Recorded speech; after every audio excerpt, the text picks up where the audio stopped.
In late 2024, things took a weird turn during a dinner at Mar-a-Lago, the private club owned by former President Donald Trump. He casually told Canadian Prime Minister Justin Trudeau that Canada should think about joining the United States as its 51st state.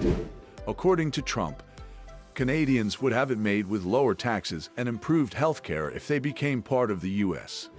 At first, people thought he was just joking around. Guests at the dinner laughed nervously, unsure if they were supposed to take him seriously. But then, Trump started bringing it up again in public. On December 10, 2024, he tweeted that Trudeau should be called Governor Justin Trudeau of the great state of Canada on his Truth Social platform. Trump even hinted that they'd meet soon to talk about trade and tariffs. Then, on December 18, Trump made a bold claim. He said that many Canadians were actually in favor of becoming the 51st state. However, he didn't back it up with any proof. Things started to heat up in early January 2025. Trump threatened to put a huge 25% tax on all products coming from Canada unless the country stepped up its border security. He argued that the U.S. was giving Canada too much financial support and that it was time for a change. Trump said, "We're subsidizing Canada for almost $300 billion. We shouldn't be. Why are we doing that? If we're going to subsidize them, let them become a state." Naturally, Canada wasn't having it. On January 7, 2025, Prime Minister Trudeau shot back, saying there was no chance in hell that Canada would ever become part of the U.S. But Trump wasn't done. On Christmas Day 2024, he posted that if Canada did join the U.S., its taxes could drop by more than 60%. The situation had officially gotten messy. On January 7, 2025, President Trump made it clear that while he wasn't going to use military force to bring Canada into the United States, he was all in on using economic pressure. Trump suggested that by merging with the U.S., Canada could become stronger, safer, and more financially stable, and he claimed it would save the U.S. money on border security. A few days later, he posted a map on Truth Social, showing the U.S. flag stretched over both countries, with a cheeky reference to the Canadian national anthem. It looked like he wasn't backing down from his push for annexation. Then, on February 1, Trump dropped a bombshell. He was slapping a 25% tariff on all goods coming from Canada, starting February 4. As expected, this sent shockwaves through Canada's leadership. On February 2, Trump doubled down on his earlier statement, again calling for Canada to join the U.S. as the 51st state. He promised no more tariffs and hinted that Canada's military security would be guaranteed under U.S. protection if they agreed. Canada wasn't just sitting back, though. They had their own game plan ready. The day after Trump's tariff announcement, Canada hit back, saying they would impose a 25% tariff on $155 billion worth of U.S. goods. Out of that total, $30 billion would come from goods like cars, machinery, and agricultural products. However, after talks between Trump and Prime Minister Trudeau, both sides agreed to pause the tariffs for 30 days. But this wasn't a permanent peace deal. Canada made it clear they were prepared to go ahead with their countermeasures if the U.S. tariffs came back after the 30 days. Beyond tariffs, Canada also started looking into other ways to push back. They considered restricting exports of key resources like minerals and energy, and even thought about limiting American companies from getting Canadian government contracts. One big move Canada was making was trying to sell more oil to countries outside the U.S. They were eyeing China and Japan, aiming to reduce how much they relied on the U.S. market. The expanded Trans Mountain Pipeline, which was finished in May 2024, played a key role in this plan.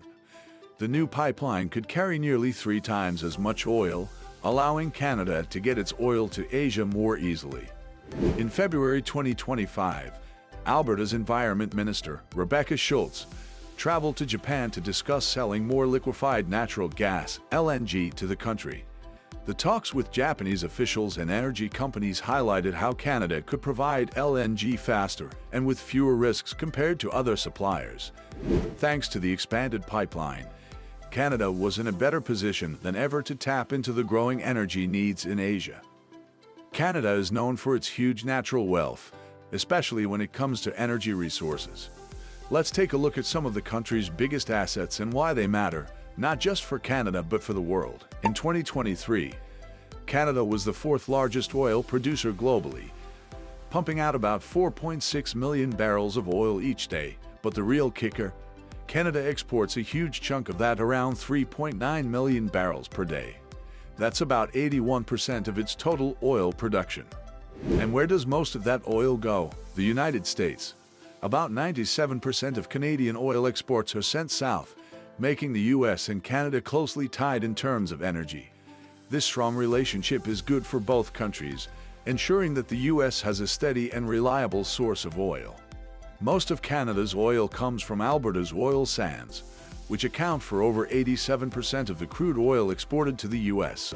Other parts of Canada, like Saskatchewan and offshore fields in Newfoundland and Labrador, also chip in, but Alberta is the star of the show when it comes to oil production. The US then takes that oil and processes it in different parts of the country.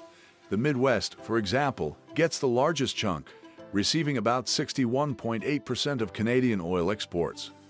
The Gulf Coast gets the next biggest portion at 18.6%, while the West Coast gets around 7.2%. The rest is split between other regions like the Rocky Mountains and the East Coast. In 2023, Canada earned a whopping $124 billion from oil exports, which made up about 16% of the country's total export value. This shows just how important oil is to the Canadian economy. To make all of this happen smoothly, Canada relies on an extensive network of pipelines, like the Keystone Pipeline and Trans Mountain Pipeline, to get the oil to the US quickly and cheaply. But Canada's energy resources don't stop at oil. The country is also a big player in the natural gas world. In 2023, Canada was the fifth largest producer of natural gas, with 17.9 billion cubic feet produced each day. And while Canada's natural gas reserves vary depending on who you ask, it consistently ranks as one of the top countries in the world in terms of proven reserves. In 2023, Canada exported about 7.9 billion cubic feet of natural gas every day, mostly to the United States. This makes Canada an important supplier of natural gas to its southern neighbor, helping to meet energy needs across the US. Canada's natural resources aren't just an economic powerhouse, they're also a key part of North America's energy system, connecting both countries in a way that benefits them both. Canada is rich in natural resources, and its vast wealth has always been a big reason why the country plays such an important role in the global economy. Let's take a closer look at some of the most valuable resources Canada has, why they matter so much, and where Canada ranks in the world. When it comes to oil, Canada was the fourth largest producer in the world in 2023, producing about 4.6 million barrels every day. The crazy part, around 3.9 million barrels of that oil, about 81%, were sent out of the country, mostly to the United States. In fact, nearly all of Canada's oil exports go south. About 97% of Canadian oil ends up in the US, showing just how connected the two countries are when it comes to energy. The steady flow of oil helps make sure the US has a constant supply for its refineries, which keeps both economies running smoothly. A big chunk of Canada's oil comes from Alberta's oil sands. In fact, Alberta is responsible for more than 87% of the oil that Canada exports to the US. Other areas like Saskatchewan and Newfoundland and Labrador also contribute. But Alberta's oil sands are the main source of Canada's oil exports. Once the oil hits the US, it's sent to different parts of the country for refining. The US Midwest gets the biggest portion, about 61.8% of the oil. The Gulf Coast is the second largest recipient, taking in 18.6%. The West Coast gets about 7.2%, and smaller amounts head to the Rocky Mountain and East Coast areas. These numbers show how important Canada's oil is to key U.S. markets. In 2023, Canada made about $124 billion from oil exports, which made up 16% of the country's total exports. Oil is clearly a huge part of Canada's economy, and the U.S. is a big customer. A lot of this oil moves thanks to pipelines that crisscross both countries, like the Keystone Pipeline and the Trans Mountain Pipeline. These pipelines make sure the oil gets from Canada to the U.S. quickly and efficiently, which keeps costs low and helps the two countries' energy systems stay tightly connected. But oil isn't the only natural resource Canada has to offer. Canada is also a major player in the world of natural gas. In 2023, it ranked as the fifth largest producer, with 17.9 billion cubic feet of gas being produced each day. When it comes to natural gas reserves, Canada's ranking varies depending on who you ask. According to the CIA World Factbook, Canada is 16th globally, with about 2.6 trillion cubic meters of proven reserves. Other estimates suggest that the country might rank even higher. Canada's natural gas exports are mostly sent to the United States, with around 7.9 billion cubic feet being shipped south each day in 2023. This shows just how crucial Canada's natural gas is for the U.S., especially when it comes to meeting its energy needs. The largest natural gas reserves in Canada are found in Alberta and British Columbia. Alberta, in particular, is a major producer, cranking out over 121 billion cubic meters of natural gas in 2020 alone. That makes Alberta a key player in both Canada's energy industry and the global natural gas market. British Columbia plays an important role in Canada's natural gas production, especially with its rich shale gas deposits. These reserves are essential not only for meeting the energy needs of Canadians, but also for fulfilling the country's commitments to export natural gas abroad. In 2023, Canada earned around $13 billion from exporting natural gas.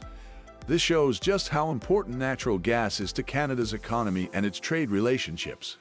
A huge part of this trade happens through a vast network of pipelines that run between Canada and the United States, ensuring that natural gas flows smoothly and reliably across the border. These pipelines help both countries stay secure in terms of energy, and they also create an economic bond between them.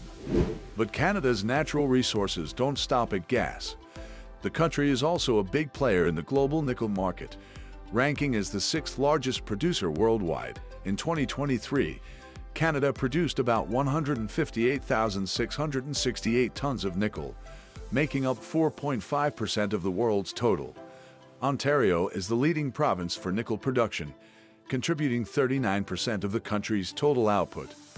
Other major contributors include Newfoundland and Labrador, Quebec, and Manitoba. One of the top nickel mines in Canada is the Raglan mines in Quebec, which produced the most nickel in 2023. Nickel plays a big role in industries like stainless steel production, which uses nearly two-thirds of the world's nickel supply.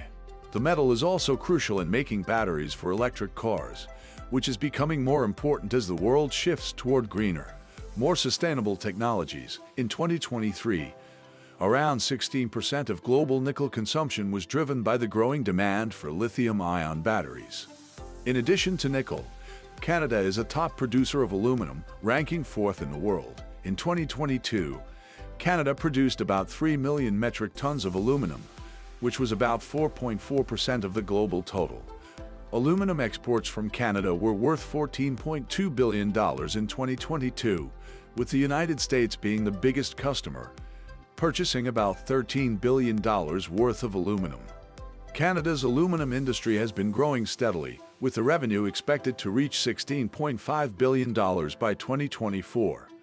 This growth is driven by higher aluminum prices and increased demand for exports. Along with the U.S., Canada's aluminum goes to markets like Mexico, Hong Kong, the Netherlands, and India. These natural resources, oil, natural gas, nickel, and aluminum, make Canada an essential player in the global economy. Canada's aluminum industry has a big environmental advantage.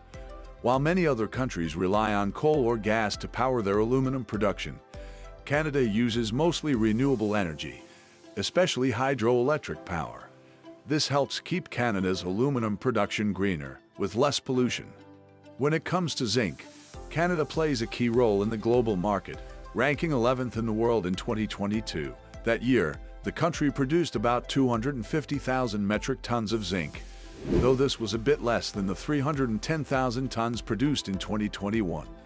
The main provinces for zinc production in Canada are Manitoba and Quebec, with Manitoba being the leader, producing around 80,549 metric tons in 2021. Zinc is vital for many industries, mainly because it's used to coat steel and protect it from rust. This process, called galvanizing, is especially important for the construction, automotive, and shipbuilding industries. Zinc is also used in making alloys like brass and bronze, as well as in batteries and fertilizers.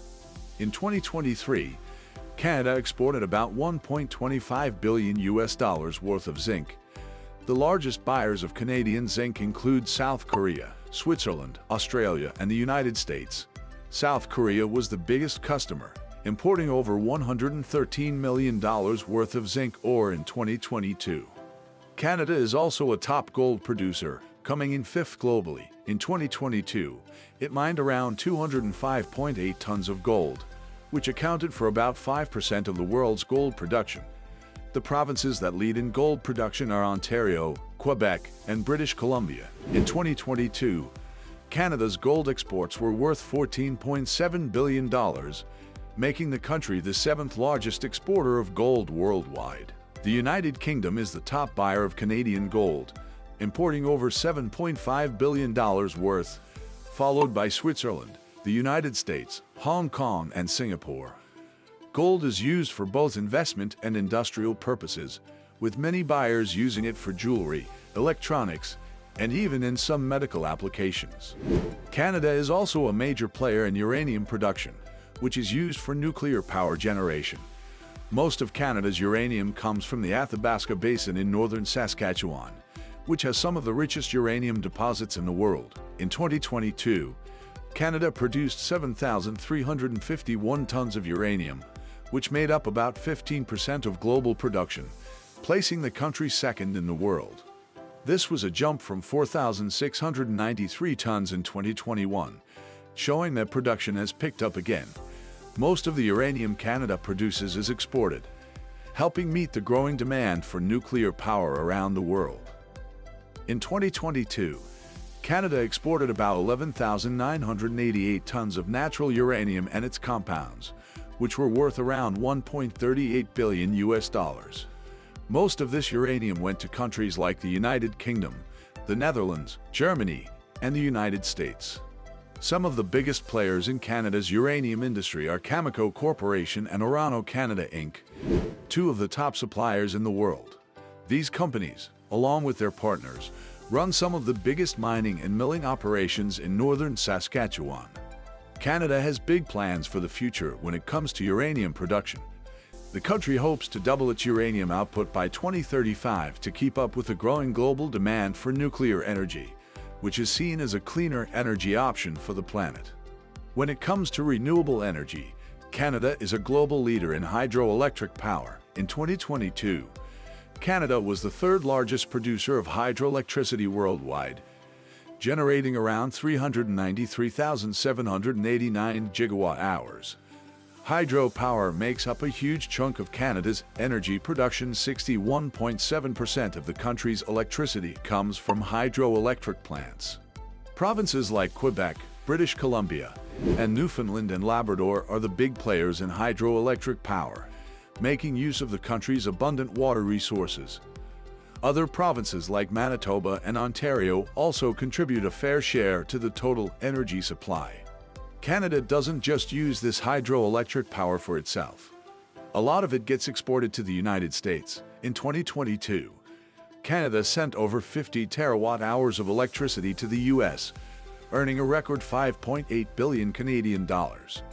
The electricity mainly went to places like New England, New York, and the Midwest, with Quebec, Ontario, and British Columbia being the biggest exporters. Thanks to strong connections between the Canadian and U.S. electricity grids, both countries benefit from a reliable and steady flow of hydroelectric power, keeping energy costs and availability stable. Canada is also a big name in the global diamond industry. Over the past few decades, the country has become one of the world's top diamond producers.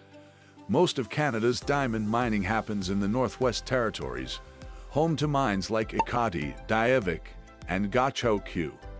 In 2019, Canada's diamond mines produced about 18.6 million carats of rough diamonds, valued at $2.25 billion.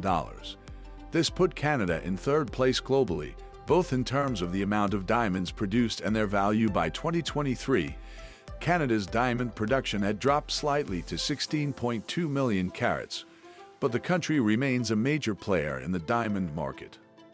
Even with a slight drop in production, Canada's diamond industry is still going strong. In 2023, the country exported diamonds worth about $1.7 billion USD, showing that it remains a big player in the global diamond market. The majority of these diamonds go to countries like Belgium, which imported Canadian diamonds valued at $1.42 billion USD in 2022. One of the things that sets Canadian diamonds apart is their quality. Many of them are marked with a unique identifier, like a maple leaf or a polar bear, to show they are authentic and traceable. This practice boosts customer confidence and highlights Canada's commitment to ethical mining, making sure diamonds are sourced responsibly. Canada is also the world's top producer of potash, a crucial ingredient in fertilizers. In fact, Canada accounts for about 9% of the world's total oil reserves, with refineries that can process almost 2 million barrels of oil every day. The United States continues to be the largest buyer of Canadian minerals, making up 56% of total shipments in 2023. Other important markets include China, the UK, Japan, South Korea, and Switzerland, each taking smaller portions of Canada's mineral exports. Potash is Canada's top-ranked mineral by value. In 2023, the country produced about 13 million metric tons, holding on to its position as the leading global producer. The total value of Canadian potash in 2022 was about $16.8 billion. Canada's vast boreal forest is another valuable resource. Covering more than 280 million hectares, it makes up over 75% of the country's forested area. The boreal forest stretches from Newfoundland and Labrador all the way to the border between Yukon and Alaska, with towering conifer trees like spruce dominating the landscape, mixed with wetlands like bogs and fens.